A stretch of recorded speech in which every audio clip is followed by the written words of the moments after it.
Whenever you look at some of the personal photos that soldiers and sailors in the European theater, or soldiers, sailors, and Marines in the Pacific theater took during World War II, one constant that you'll see in a lot of them are captured flags. Capturing the flag of any of the Axis powers was considered to be like one of the top war trophies. Well, you see a lot of that for sure in the Pacific. So, in this episode of American Artifact, we're going to be taking a look at some of the Japanese flags that were brought back by U.S. Marines and soldiers and sailors during World War II.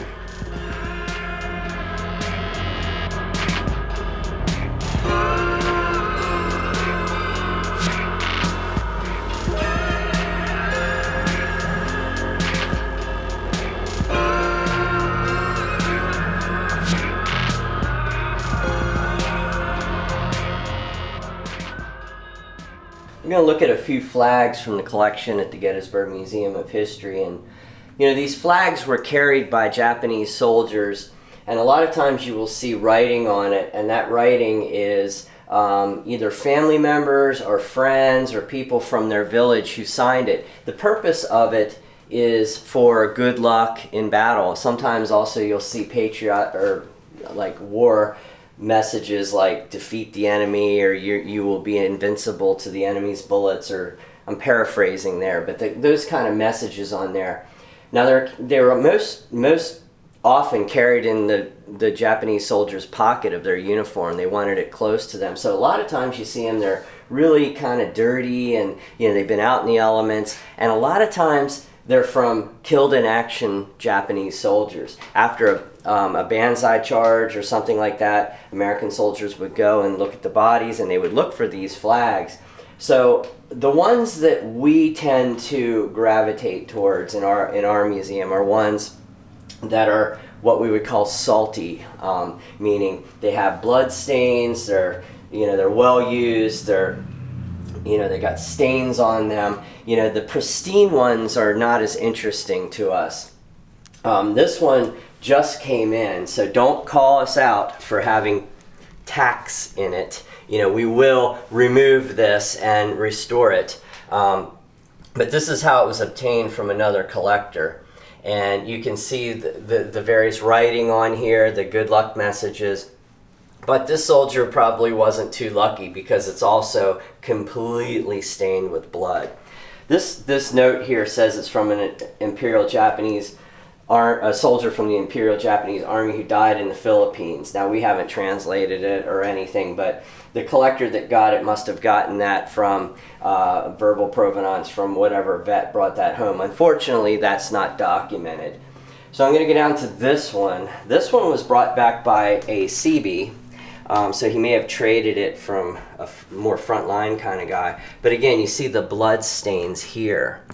Like I said, a lot of times these are kept in the pockets of the uniforms, the breast pocket, and when they're killed, a lot of these guys got machine gunned, and there's blood everywhere.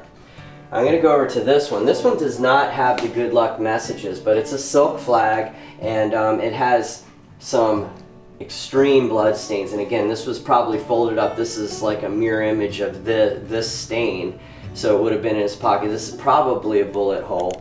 And it says, from the body of a dead Jap, Okinawa.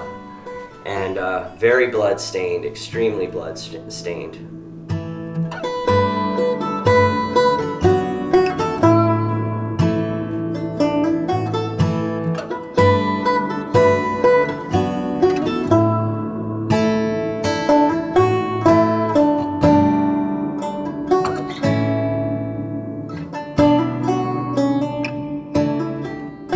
Okay, now if we are talking about flags that are quote-unquote salty, well, this one definitely qualifies as being salty. But this particular flag doesn't just have Japanese writing on it. There's also a message here in English. This is dated November 8th, 1944, and it says, "To dear Colonel Arcady Gluckman." I think I'm mispronouncing that name right. It says, "To remember the Burma victory as well as our friendship in the past, I duly present to you a Japanese flag taken from this theater with enemy's blood stained as a souvenir. It says, "Sincerely yours," and then I believe that name is Steve. So along with this flag, we get a little bit of historic information and context about where it came from and who would have been involved in this particular area.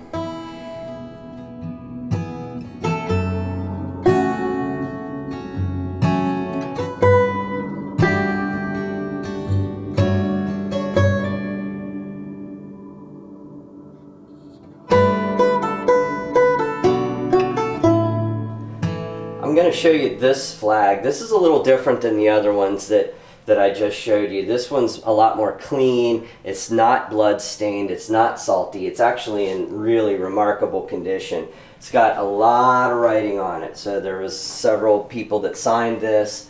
Excellent condition. Probably not from a killed in action soldier, but not sure about that either. It just doesn't have the blood or the water stains or any of the other stuff on it. But it also has a temple stamp right here, and sometimes these flags were brought to temples and for spiritual reasons, and they would put that stamp on. Some of the flags have multiple temple stamps. This one has the one. So as I said, the characteristics on here were usually people who were friends or family who was basically giving the soldier messages of encouragement and good luck. And sometimes if a family member, such as a child, wanted to put their mark on there, they couldn't write yet, so sometimes they would do handprints like this. You see two of them on this particular flag. Very interesting and very nice condition flag. A little different than most of the ones we have in our collection, but I really wanted to point out that handprint and temple stamp.